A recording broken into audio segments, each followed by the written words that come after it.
Words appear.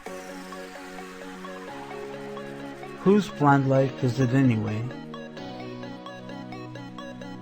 In association with Sterling Creations and VIP Tech Productions present Ask Donna. Donna Jodhan answers your questions and offers you tips and tricks on being an author, an expert, a sight loss coach, and an advocate. Ask Donna, the author. Good morning and greetings from me, author and sight loss coach Donna Jodhan. It's great to be here with you today on another July day or another day in July. It's nice and warm and very, very summery.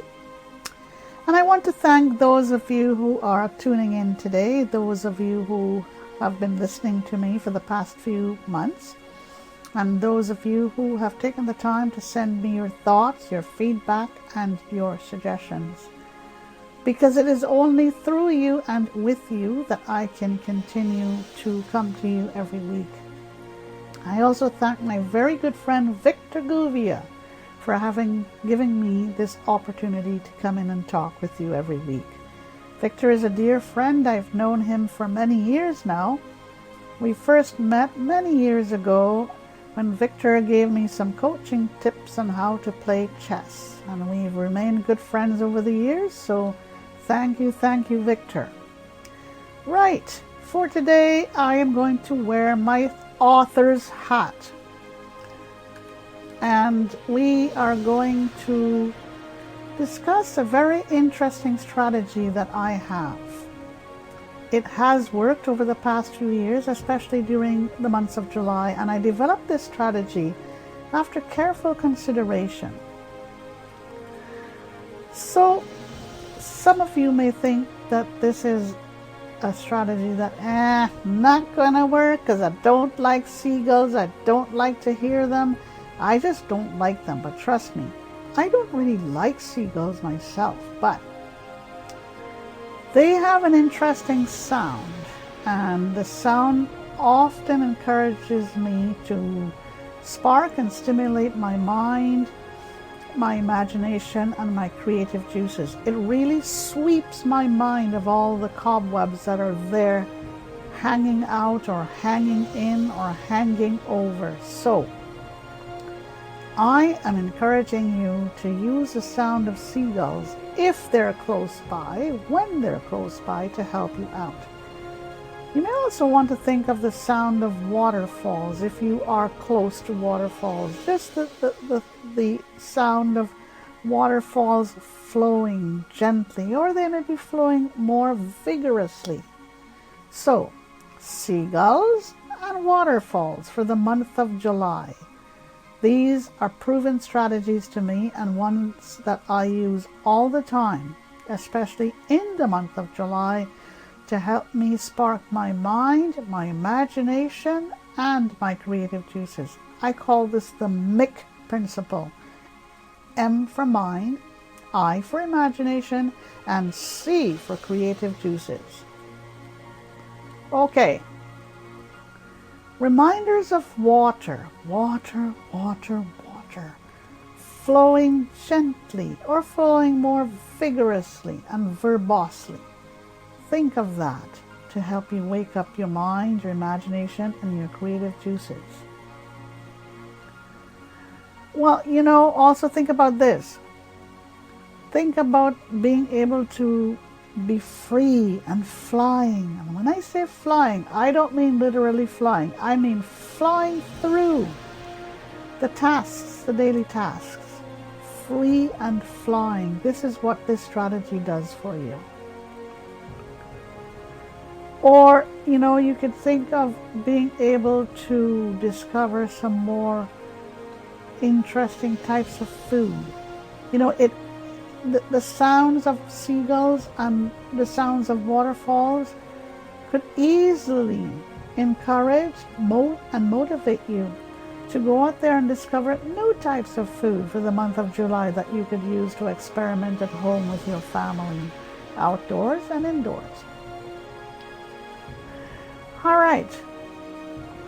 I want to tell you about my free monthly subscription. And starting this month, it's going to be two issues per month. All right. It's called the Blind Lifestyle Newsletter. And what my newsletter is this. It gives you a lot of, or a plethora of tips, not just technology tips. It gives you tips on how to manage daily tasks that often become challenging and mundane, and helps you to find new ways and new strategies to deal with tasks such as those in the kitchen, in the home, in the garden, on the street, in your office. And I urge you and encourage you to read my Blind Lifestyle newsletter, where I also answer random questions from people who submit questions to me from around the world. So I randomly choose a question every month and I answer it. So I have 3 distinct sections in my newsletter. One is for technology. One is for catching up with the coach, where I provide you with a plethora of tips to help you out. And one is Ask the Coach, where questions are submitted and I choose a random question every month. And I share this with you.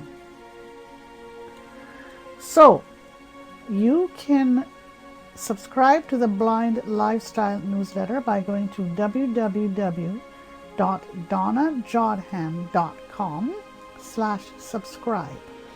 Or you can read back issues and present issues of the Blind Lifestyle newsletter by going to www.donnajohnhan.com/tbln.html. Okay. If you'd like to read more about my tips, I have somewhere for you to go. Go to www.sterlingcreations.ca/askanauthor.html.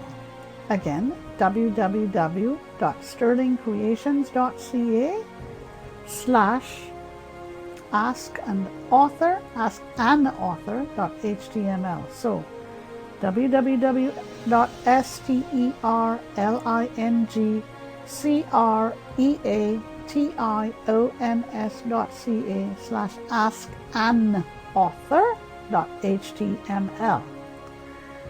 All right.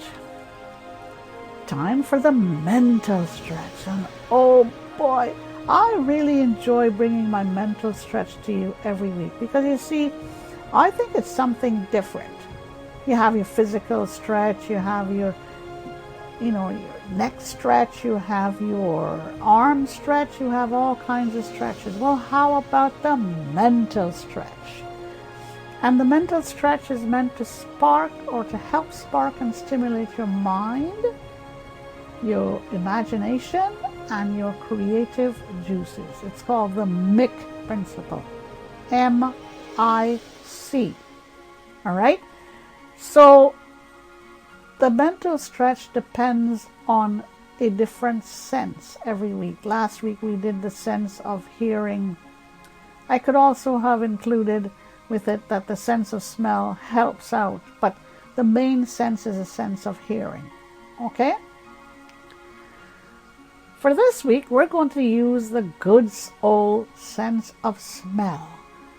When you smell certain favorite things, or when a certain fragrance comes into the path of your nostril, trust me when I tell you that it often wakes up your mind, clears the cobwebs, it sparks the imagination and stimulates the creative juices to do something, whether it's to write, to read, or to do something.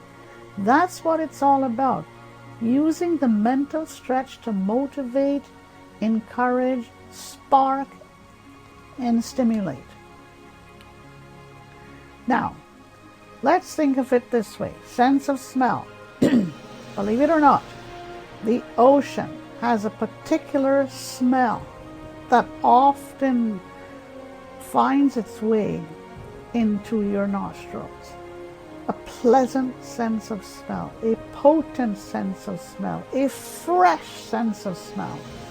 And I know many of us are not near an ocean, but you know what?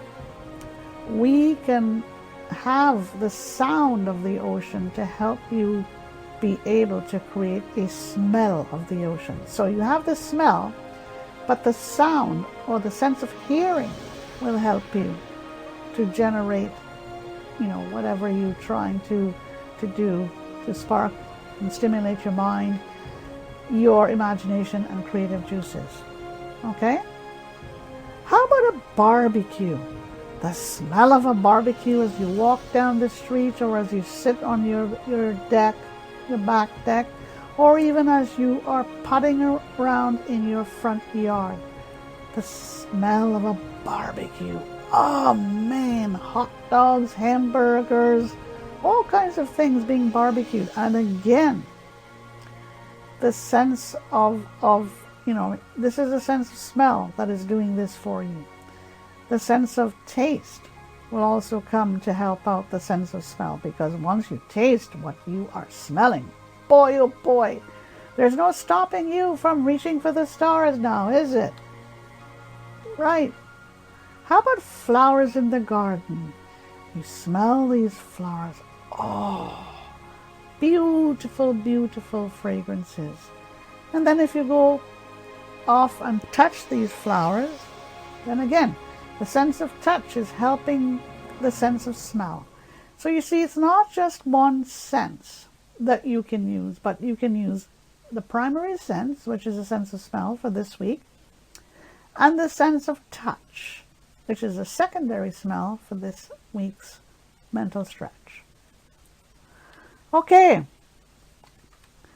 I'm going to wrap up the show for this week, but I encourage you to send me an email at askdonna on askdonnaonblindlife@gmail.com. I'm still getting this incorrect. So it is askdonnaonblindlife@gmail.com. And I will be sure to respond to you. Okay? I'm wishing you a terrific day, a great rest of the week. Continue to enjoy the month of July. And thank you again to my dear friend, Victor. Bye for now, and see you next Tune in every Wednesday mornings at 10:30 a.m. Eastern, 7:30 a.m. Pacific for Ask Donna on Whose Blind Life Is It Anyway?